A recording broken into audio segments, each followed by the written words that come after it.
am reacting to your Friday Night Smackdown Hot Takes. Hot Takes is a weekly video series where I give you all a platform to be able to voice your thoughts, whether those are good thoughts, bad thoughts, or everything in between about the world of professional wrestling. So if you'd like to be featured in the next episode of Hot Takes, make sure that you're following me on X because I ask for your hot takes there after every episode of Raw, Smackdown, and every single WWE Premium Live event. And if you are looking for our full review of this episode of Friday Night Smackdown, that's going to be up and available over on patreon.com/SantiZap with footage so that you can see exactly what it is that we're talking about. So check the link in the description or the link in the pinned comment. And as always, don't forget to subscribe to this channel, ring the bell for notifications. If you're a wrestling fan, I know that you're going to fall in love with this YouTube channel because we always upload daily wrestling content. All right, folks, let's see what you sent in. I don't get why everyone is treating this like The Rock came back to steal the spotlight again. Personally, I think that Trish Stratus versus Tiffany Stratton is cool. This is honestly a dream match in my opinion. This is not at all in any way, shape, or form comparable to The Rock returning to steal the Royal Rumble winner's spot at WrestleMania. If anyone is comparing that to Trish Stratus returning to have a one-off championship match with Trish Stratus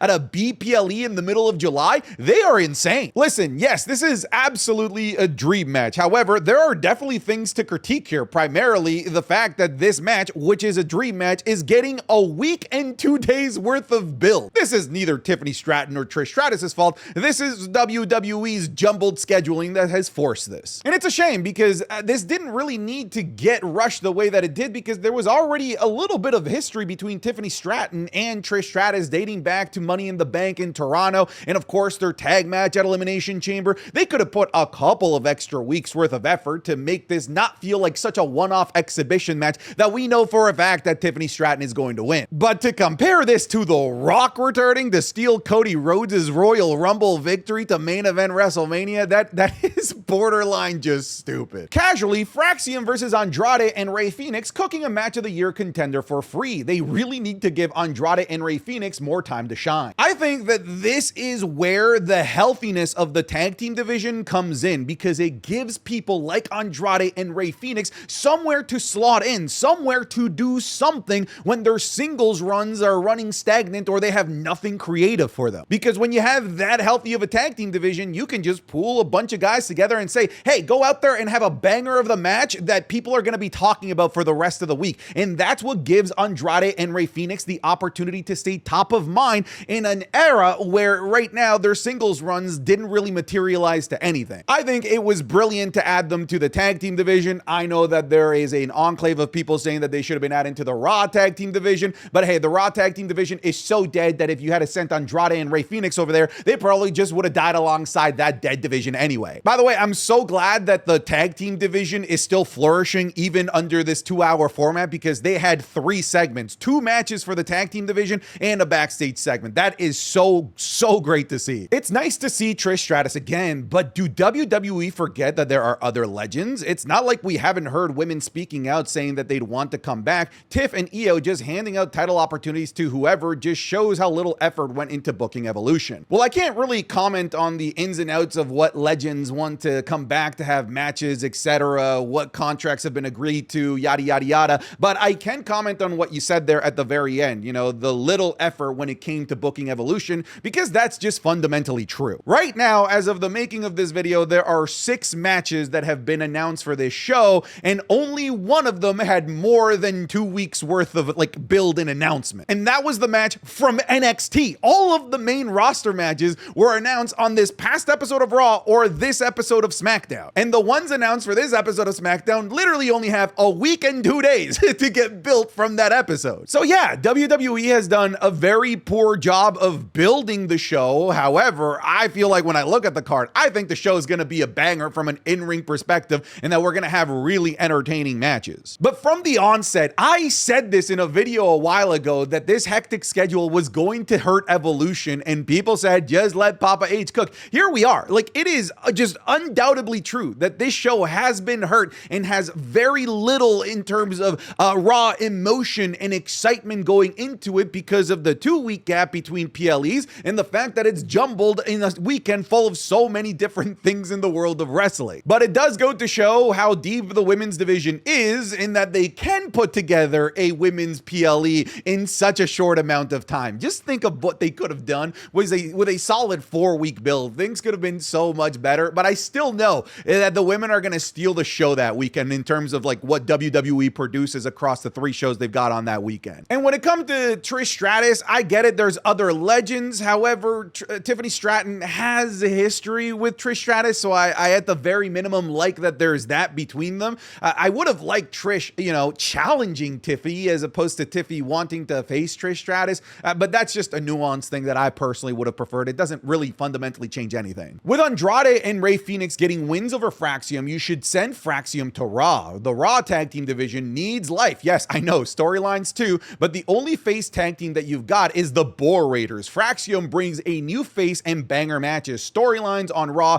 need to improve, but this is a step. I'm not somebody that believes that if you just add bodies to the division, that all of a sudden, all of the fundamental flaws of the division are going to go away overnight. And it doesn't seem like you believe that either. You seem to understand that even if you were to add some amazing tag teams into the Raw tag team division, it doesn't fix things. However, you mentioned something about storylines, the lack of storylines. And part of the reason why I do feel like there is a lack of storylines is kind of what you said here, the lack of baby faces in the Raw tag team division. It really is just the War Raiders. And that is a very, very limiting asset to try and work with to try and develop a babyface narrative for the tag team division. But somebody like a Fraxiom or really many of the other babyface teams that are over on Friday Night SmackDown would certainly help elevate the options that are available for storylines, but we still need actual storylines to fix that division. So although I don't believe that just adding babyface teams will fix the Raw tag team division problems, I do think that it is a correct building block to allow the writing team of Monday Night Raw to write better heel versus babyface storylines for the tag team division. So it's not like you've built the house by adding a tag team of like the babyface variety, but at the very least, you've laid the foundation for them to actually build something, because right now they're trying to build on quicksand. Having a 2-hour SmackDowns feels so much better. Who else agrees? I agree right here, mostly because it didn't feel like WWE missed out on anything that they would have had if the show was 3 hours. If you go back and just compare like a standard 3-hour episode of Monday Night Raw versus this 2-hour episode of SmackDown, they were able to fit all of the same things. The only thing that they did with the Friday night that's 2 hours versus the 3 hours is that they just cut out a lot of the fluff. Sure, there were a lot more quote unquote like jobber entrances, but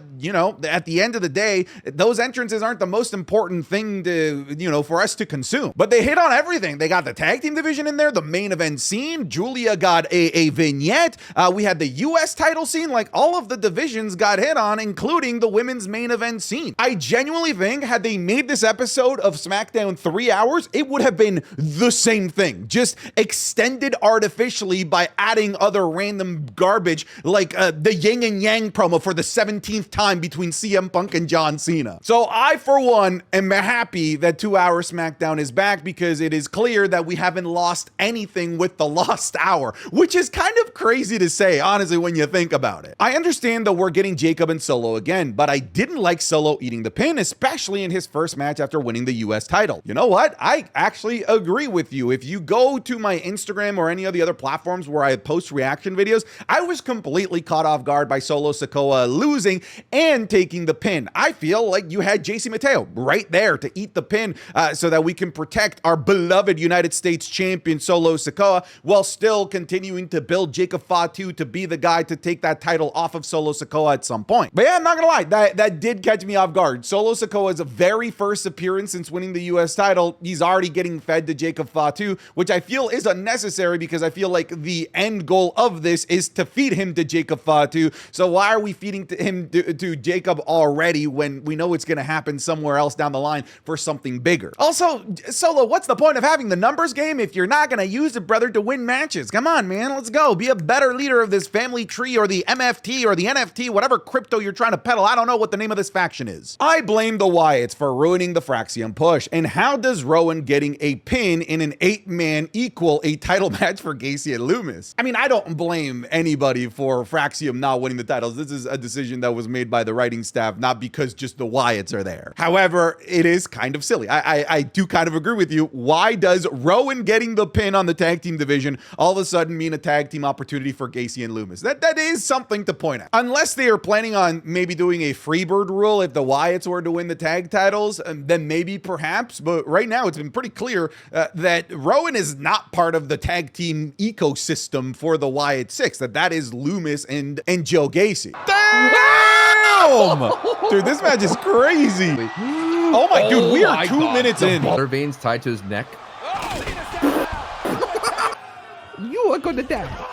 Oh! That was a sneak peek of this week's Wrestling is Cool Match Club, available exclusively over on patreon.com/SantiZap. This week we're looking at maybe one of the best matches I've ever seen, Rey Mysterio versus Sakoa in ECW 1995. The Falls Count Anywhere Hollywood ending match between Mariah May and Toni Storm. Braun Breaker versus Ilya Dragunov versus JD McDonough for the NXT Championship at Halloween Havoc 2022. And the ladder match between John Cena and Dolph Ziggler at TLC 2012. You'll be getting this, plus the Raw reviews, Smackdown reviews, the podcast 3 days early, plus a bunch of other series that are exclusively available to Patreon. So come check it out, patreon.com/SantiZap. There's a link in the description or a link in the pinned comment if you're interested in coming over. If you're already a patron, thank you so much for your support. It's because of you that I'm able to do what I do as often as I do it. But now, let's get you back into the video. Drew McIntyre 100% needs to win this. Randy losing could add more fuel towards a heel turn. I don't know, dude. I kind of want them both to win. I want Drew McIntyre to win because I want him to be solidified as a main eventer and never, ever, ever, ever be sent down to the mid-card ever again. Please never do that to Drew McIntyre ever again, WWE.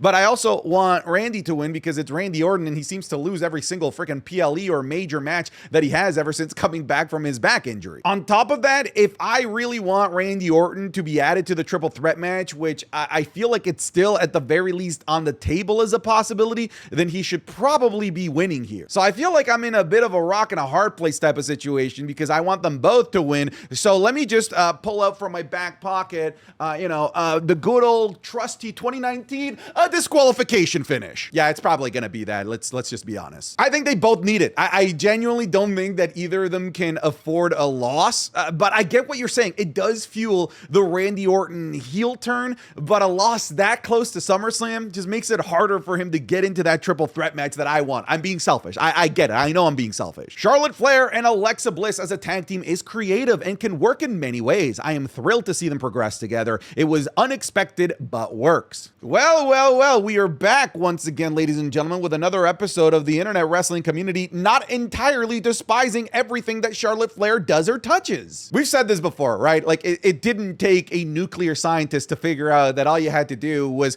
remove Charlotte Flair from perennially being in the main event scene and only going after world titles and have her do something a little bit different that expands her character a little bit more. And here we are. People are actually interested. Even like the die-hard Charlotte Flair haters are like, oh, okay, all right, this is fine, I suppose. Here's the thing. This is actually a formula that WWE has done forever. The buddy cop, I hate you, let's work together, and then eventually we become friends, but we're not like totally friends. Eventually we'll implode and then we'll fight each other. WWE has been using that strategy for as long as I can remember. And here's the thing, for as long as I can remember, it's always worked. I feel like they've batted 100% with this strategy throughout the several decades that I've been watching WWE. It's just a dynamic that works. It will always be intriguing. We will always be wondering, will they be able to work together? If they do work together, when will they implode? It just creates a lot of easy narrative branching paths for storytelling to go. Genuinely, every single time they've tried something like this, I think every single time it's worked. Drew should not be in the mid-card picture ever again. He needs to keep up with the WWE Undisputed title and nothing less. You know what? I'm here to wave that flag now too, brother. They did tease his little moment backstage with Jacob Fatu,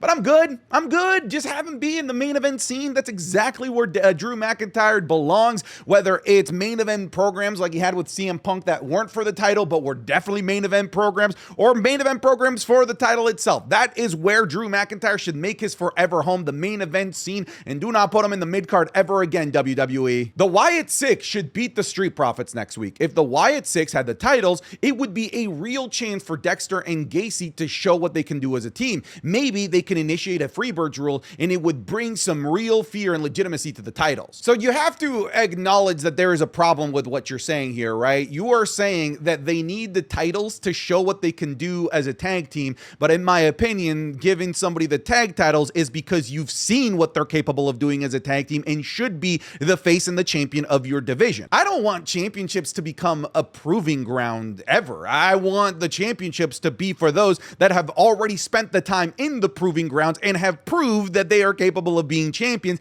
And I have to be honest with you, I have not seen that from Dexter Lumis and Joe Gacy. If maybe there's something I'm not seeing that you are, I'm happy to hear it. You know, I'm always happy to hear other perspectives, but just based on what I've been seeing on Friday Night SmackDown, when I look at all of the tag teams that are in the SmackDown tag team division, when it comes to their like tag team viability, I think that they're the worst of the tag teams in that incredible tag team division. They have, you know, obviously great presentation, great entrance, a really great gimmick, all of that stuff. But when it comes to like the actual tag team wrestling portion of tag team wrestling, I think they're at the bottom of the ladder in my opinion. And by the way, I've seen it time and time again throughout my years as a wrestling fan where like a group of fans will believe that, hey, if you give this guy or girl the title, all of the problems will be fixed, then everything will be good. And more often than not, that just sort of backfires. We literally just recently saw it with Nakamura in the US Championship. It didn't fix anything. So I caution you to just think that, hey, yeah, we give them titles, they can prove to the world that they can be a great tag team. I caution you against that type of belief because I've seen it time and time again,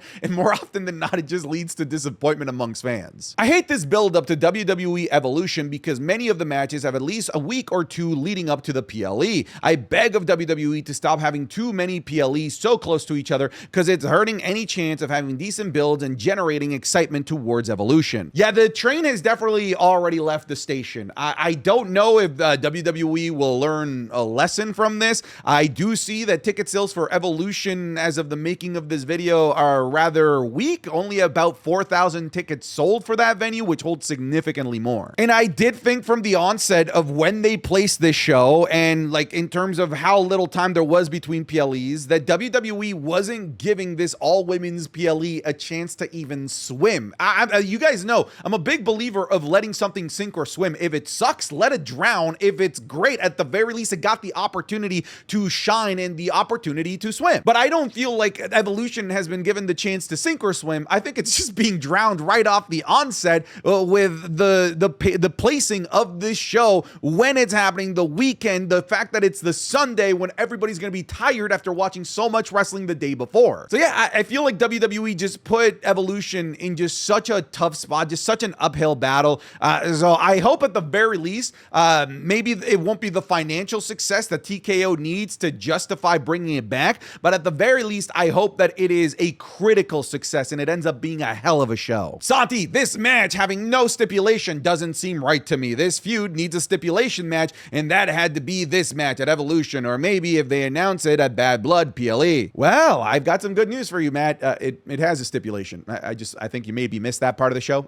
It is no holds barred, so the perfect stipulation for this match, because I agree, I think this needed a stipulation, considering this would be their second match since WrestleMania, and of course, this is one of the feuds that has been developed pretty much every single week since WrestleMania. You couldn't just have these two go out there and just have a regular match where pinfall victory, yada, yada, yada. You had to go out there and absolutely like destroy one another. But yeah, dude, there is a stipulation, no holds barred. With the news of Cody filming a movie after SummerSlam, I still think that the best person to dethrone Cena is Drew. What his character could do in defeating Cena would be amazing, and hopefully it gets us back to babyface Cena. I actually think they could totally run heel Drew versus heel Cena, and it could be incredibly entertaining as is. Because Drew McIntyre, even as a heel, sometimes he's just right, and when you are right, when you bring logic to a situation, by default, you just sort of are the babyface of the position. And that's what Drew McIntyre's heel character, heel persona has been. He's been the justified heel, and he's been doing it so great for quite a while now that I think he could bring that justified heel energy to a justified heel John Cena as well. I think it could create a really, really fun atmosphere. And yeah, with the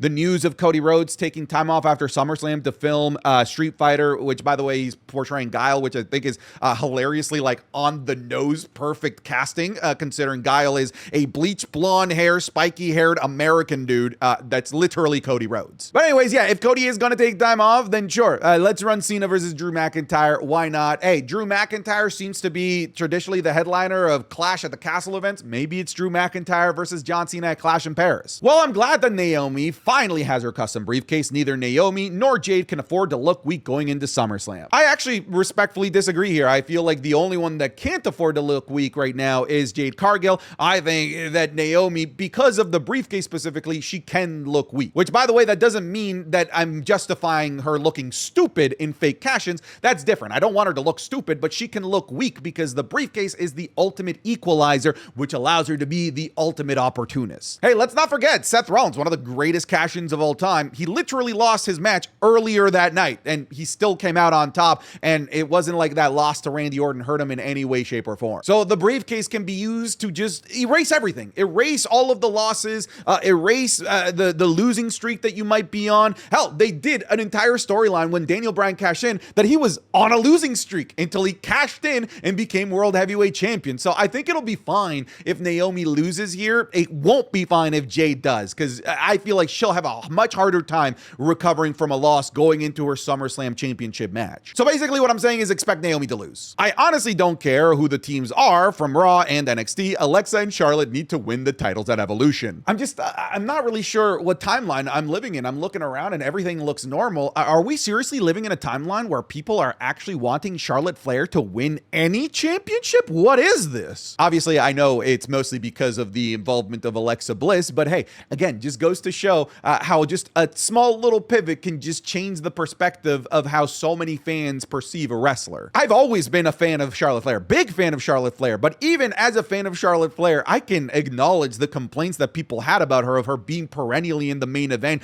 and her character pretty much only being, I want to be in the main event, or I am the main event, or I am the champion. So for me as a Charlotte Flair fan, it is honestly really refreshing to see her expand her character wings a little bit more with this dynamic with Alexa Bliss. So shit, yeah, dude, give them the titles. The Tiffany Stratton, Jade Cargill, and Trish Stratus exchange was pretty lackluster. It didn't create excitement for either match. You know what? I actually kind of agree with you. I felt like that segment just felt really forced, and it felt like, I don't know, I just felt uncomfortable watching the dynamic between those three. I wasn't really sold yet on Jade versus Tiffany as a storyline, and then there was Tiffany versus Trish Stratus, which felt, I don't know, a little bit lifeless. I feel like it would have been so much better if Tiffany was cutting a promo and then she was interrupted by Trish Stratus. I feel like that would have been a little bit better. Trish Stratus saying, hey, I want to go have one last go. I want to prove to myself and my kids that I can still do this at a championship level. Give me that opportunity at Evolution. I feel like that would have been better than just, hey, I've got a gift for you. I'm giving you a championship opportunity. I don't know. I didn't love that. The Giulia vignette was a good way to introduce her as the US champion, but honestly, I would like to see more in-ring promos, and WWE should really make sure that they do everything right with Giulia as US champ. You know what? For a first step after her winning the US championship, I thought it was a good step forward. That was actually a really, really well done vignette, really well edited, and the message of it was fantastic as well. I don't think that you're going to be getting very many in-ring promos from Giulia because English is not her strongest language, obviously.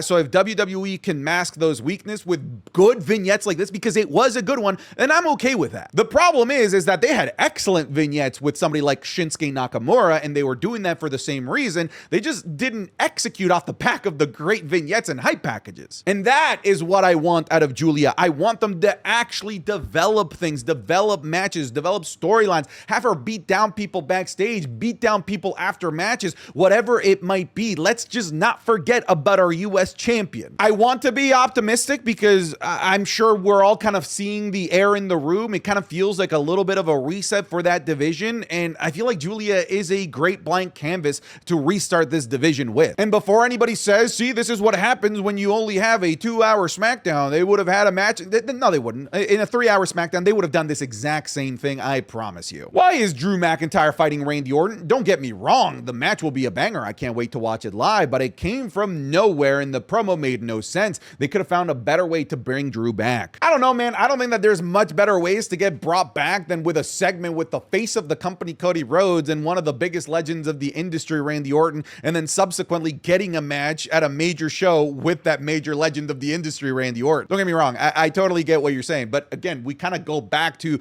this time constraint that we have. He returned with a week and 1 day before Saturday night's main event. You kind of have to just make something quickly. On top of that, if you held him off until after Saturday night's main event, then all of a sudden we're only 2 and a bit weeks away from SummerSlam. So you needed to bring back Drew McIntyre, bring him fast, and put him in a storyline, in a match, in a feud that can easily get off the ground running without a lot of justification justifications because most fans are just going to be okay with Randy versus Drew. I think the better canary in the coal mine won't be this. I think it'll be what happens after this match in the lead up to SummerSlam and what they have for Drew McIntyre. I feel like that'll be a better indication of how they're going to be booking Drew McIntyre here in the long run. Drew McIntyre is my favorite wrestler, and while I was super excited seeing his return, it being spoiled on it by Monday due to pre-recorded episode did suck. I can't argue with you. That sucks. If that got spoiled for you, I'm sorry.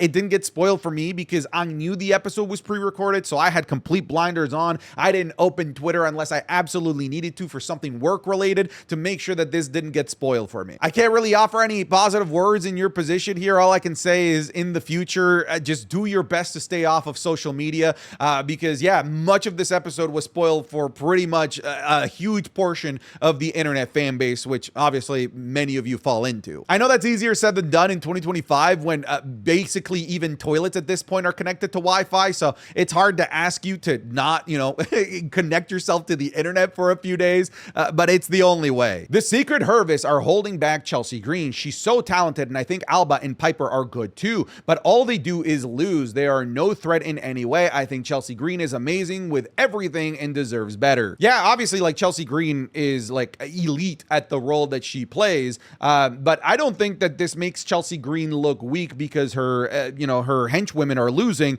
because let's be honest, without her henchwomen, the one taking the pins would probably be Chelsea Green. That's what was happening before the Secret Hervis joined Chelsea Green, and that was happening even when Chelsea Green was US champ. So I personally politely disagree. I don't think that they are holding her back. I don't think that they're pushing her forward either, though. Solo getting stuck in the window in the pre-show beatdown had me dying. This was a great way to start SmackDown. That was awesome, chaotic, hilarious, and yes, Solo getting stuck in the window was great. However, did you guys notice that during this entire beatdown, his entire back and forth with Nick Aldis and his entire conversation with Jimmy Uso, that Jacob Fatu, he didn't really actually talk. All he did was just spam his catchphrases, saying things like yada mean, all gas, no brakes, better fit in where you get in, all that stuff. Like, Jacob Fatu is slowly becoming a catchphrase machine. And we know WWE likes their catchphrases. I'm just saying, I feel like I might be seeing the early portions of a catchphrase pandemic here with anybody that might be part of the bloodline. All right, folks, we'll leave it there. Thank you so much for submitting in your hot takes. I'll see you guys in the next one. Take care. Goodbye. Get out of here.